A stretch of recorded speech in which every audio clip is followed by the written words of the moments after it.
السلام علیکم۔ آج منگل ہے، فروری کی 24 تاریخ۔ میں ہوں خالد حمید، خبروں کے ایک بلیٹن کے ساتھ۔ کوہاٹ کے نواحی علاقے میں پولیس موبائل پر فائرنگ سے ڈی ایس پی سمیت 6 اہلکار اور 1 شہری شہید ہو گیا۔ ڈی پی او کے مطابق منگل کے روز کوہاٹ کے نواحی علاقے شکر درہ روڈ پر پولیس موبائل پر فائرنگ کی گئی، جس کے نتیجے میں کئی اہلکار زخمی ہو گئے۔ ڈی پی او نے تصدیق کی کہ پولیس موبائل پر دہشت گرد حملے میں ڈی ایس پی واحد محمود اور 3 اہلکار شہید ہوئے، جبکہ 4 اہلکار زخمی بھی ہوئے، جنہیں ہسپتال منتقل کیا گیا، تاہم دوران علاج مزید 2 اہلکار شہید ہو گئے۔ ڈی پی او نے بتایا کہ حملے میں مجموعی طور پر 7 افراد شہید ہوئے، جن میں 5 سیکیورٹی اہلکار، 1 ڈی ایس پی اور 1 شہری بھی شامل ہے۔ ایم ایس کے مطابق ڈسٹرکٹ ہیڈ کوارٹر اسپتال میں 3 پولیس اہلکار اور 1 زخمی شہری زیر علاج ہیں۔ پولیس حکام کے مطابق دہشت گردوں نے حملے کے بعد پولیس موبائل کو بھی آگ لگا دی اور فرار ہو گئے۔ پولیس نے منگل کو بتایا کہ نامعلوم حملہ آوروں نے پیر کی دیر رات گئے خیبر پختونخوا کے جنوبی وزیرستان کی تحصیل برمل میں ایک اسکول کو دھماکے سے اڑا دیا۔ ڈسٹرکٹ پولیس آفیسر جنوبی وزیرستان لوئر محمد طاہر شاہ وزیر کے مطابق دھماکے سے گورنمنٹ مڈل اسکول بوائز شریف خان کوٹ کے 2 class rooms, bath rooms, main gate اور باؤنڈری وال کے ایک سائڈ سمیت کئی حصے تباہ ہو گئے۔ ابتدائی اطلاعات میں کسی جانی نقصان کی تصدیق نہیں ہوئی ہے۔ بانی P T I Imran Khan کو آنکھ کے علاج کے فالو اپ کے لیے پیمز ہسپتال لایا گیا۔ ایگزیکٹو ڈائریکٹر پیمز کے مطابق بانی کو 24 فروری کو اڈیالہ جیل سے پیمز ہسپتال منتقل کیا گیا، جہاں بانی پی ٹی آئی کو انجیکشن کی دوسری ڈوز دی گئی۔ پیمز ہسپتال کے مطابق ڈوز دینے سے قبل کارڈیولوجسٹ کنسلٹنٹ نے ایکو کارڈیوگرافی اور ای سی جی کیا، جس کے نتائج نارمل آئے۔ ہسپتال اعلامیے کے مطابق معائنے کے بعد بانی پی ٹی آئی کو ضروری ہدایات، فالو اپ مشورے، نسخے اور دستاویزات کے ساتھ ڈسچارج کر دیا گیا۔ پی ٹی آئی نے سابق وزیر اعظم عمران خان کے بارے میں حکومت کی رازداری پر استثناء لیا ہے، جب یہ بات سامنے آئی کہ منگل کے صبح اسلام آباد کے ایک ہسپتال میں ان کی آنکھوں کا علاج کرایا گیا۔ پاکستان انسٹی ٹیوٹ آف میڈیکل سائنسز کے ایک ڈاکٹر کے مطابق عمران خان کو 24 فروری کو انجیکشن کی دوسری خوراک کے لیے ہسپتال لایا گیا تھا۔ اس پیش رفت پر رد عمل ظاہر کرتے ہوئے پی ٹی آئی کے آفیشیل ایکس اکاؤنٹ نے کہا کہ صورتحال شفافیت کا تقاضا کرتی ہے، رازداری کا نہیں۔ پارٹی نے کہا کہ اس طرح کی خفیہ کارروائیاں صرف مزید سوالات کو جنم دیتی ہیں۔ ایگزیکٹو ڈائریکٹر پیمز نے بتایا کہ علاج سے پہلے عمران خان سے رضامندی لی گئی۔ رضامندی کے بعد آپریشن تھیٹر میں طے شدہ پروٹوکول کے تحت انجیکشن لگایا گیا۔ انہوں نے کہا کہ ماہر سرجن کی نگرانی میں مائکروسکوپی کی مدد سے دوسری خوراک دی گئی۔ علاج سے پہلے، دوران اور بعد میں عمران خان کی طبی حالت مستحکم رہی۔ ایگزیکٹو ڈائریکٹر پیمز نے کہا کہ عمران خان کو ہدایات کے ساتھ ہسپتال سے ڈسچارج کر دیا گیا۔ کنسلٹنٹ کارڈیولوجسٹ نے ایکو کارڈیوگرافی اور ای سی جی کی۔ عمران خان کی آنکھوں کے علاج کا فالو اپ جاری رہے گا۔ اور اب دوسری خبریں۔ سعودی عرب سمیت 19 ممالک نے مغربی کنارے پر اسرائیلی قبضے کے فیصلے کی مذمت کر دی ہے۔ لیگ آف عرب اسٹیٹ کے سیکرٹری جنرلز اور او آئی سی نے بھی مغربی کنارے پر اسرائیلی قبضے کے فیصلے کی مذمت کی ہے۔ مشترکہ اعلامیے میں کہا گیا ہے کہ یہ تبدیلیاں بہت وسیع نوعیت کی ہیں۔ ان کے تحت فلسطین کی زمین کو نام نہاد اسرائیل کی ریاستی زمین قرار دیا جا رہا ہے۔ اعلامیے کے مطابق ان اقدامات کے ذریعے اسرائیل کی غیر قانونی آبادکاری کی سرگرمیوں کو تیز کیا جا رہا ہے۔ اسرائیلی انتظامیہ کو مزید مضبوط کیا جا رہا ہے۔ یاد رہے کہ مشترکہ اعلامیہ سعودی عرب، Brazil, France, Denmark, Finland, Iceland, Indonesia, Ireland, مصر، اردن، لگزمبرگ، ناروے، فلسطین، Portugal, Qatar, Slovenia, Spain, Sweden اور ترکیہ کی جانب سے جاری کیا گیا ہے۔ غزہ بھر کے فلسطینی شدید بارشوں کی وجہ سے بیدار ہو گئے ہیں، جس سے ان کے عارضی خیموں میں پانی بھر گیا ہے کیونکہ وہ سردیوں میں بہت کم یا بغیر کسی تحفظ کے ہیں۔ انکلیو کو پیر سے منگل کے آخر تک موسم سرما کے طوفان نے متاثر کیا ہے۔ رمضان کے مقدس مہینے کے آغاز کے بعد سے پہلا غزہ کے شہری دفاع کے یونٹوں نے راتوں رات متعدد تکلیف کالوں کی اطلاع دی۔ امدادی ٹیموں نے متعدد خاندانوں کو ہنگامی امداد فراہم کی، جن کے خیمے جنوبی غزہ میں خان یونس کے مغرب میں المواسی کیمپ میں سیلاب میں ڈوب گئے تھے۔ غزہ شہر کے مغرب میں واقع علاقے، خاص طور پر ریمال کے پڑوس اور بندرگاہ کے علاقے بھی شدید متاثر ہوئے۔ سوشل میڈیا پر گردش کرنے والی ویڈیوز میں ریمال میں سیلامی خیموں کو دکھایا گیا ہے، کیونکہ رہائشی مزید نقصان سے بچنے کے لیے حل تلاش کرنے کے لیے جدوجہد کر رہے ہیں۔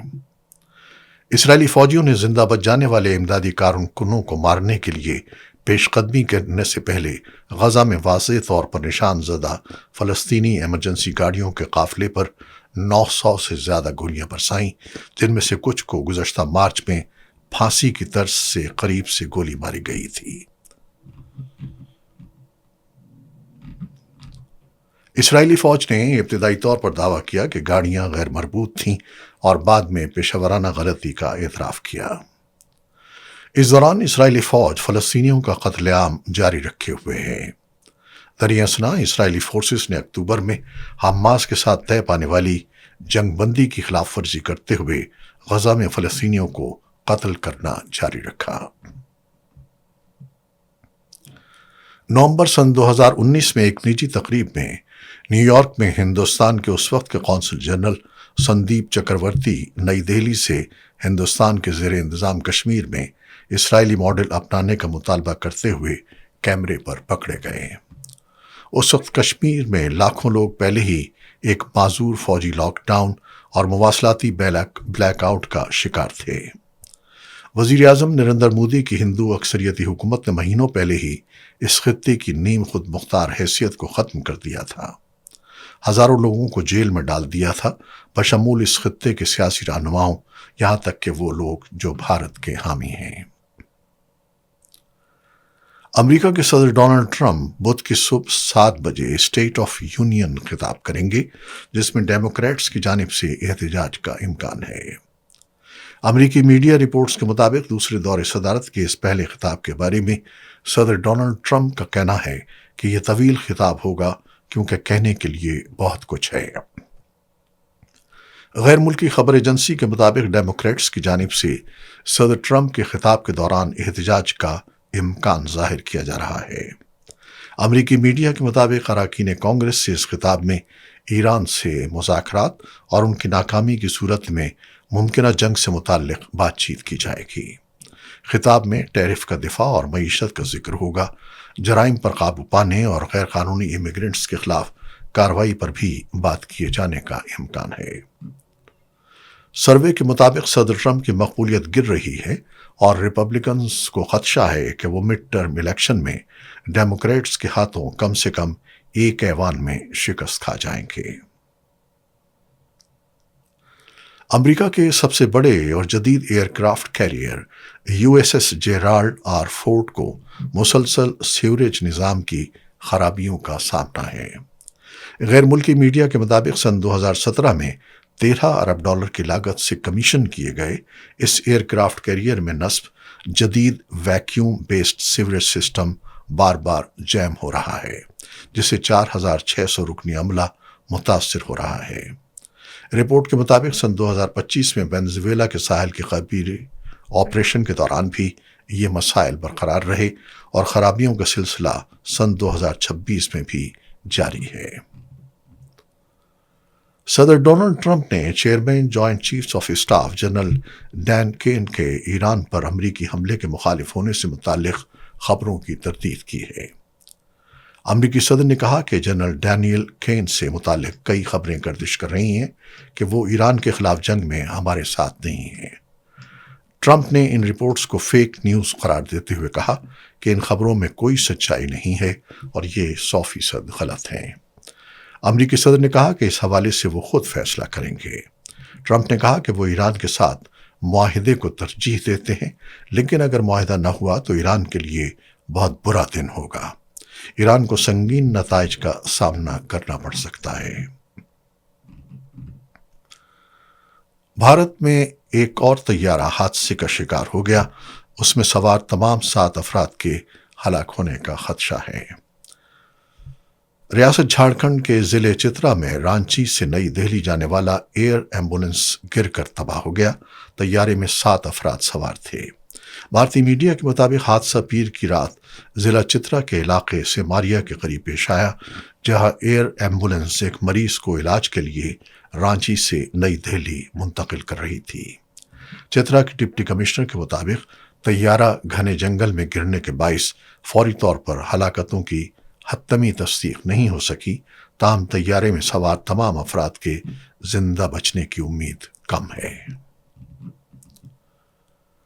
بھارت کے وزیر اعظم نریندر مودی بدھ سے اسرائیل کے 2 روزہ دورے کا آغاز کرنے والے ہیں، جس کے دوران فوربس کے مطابق دونوں ملکوں کے درمیان اہم دفاعی معاہدے پر دستخط ہونے کا امکان ہے۔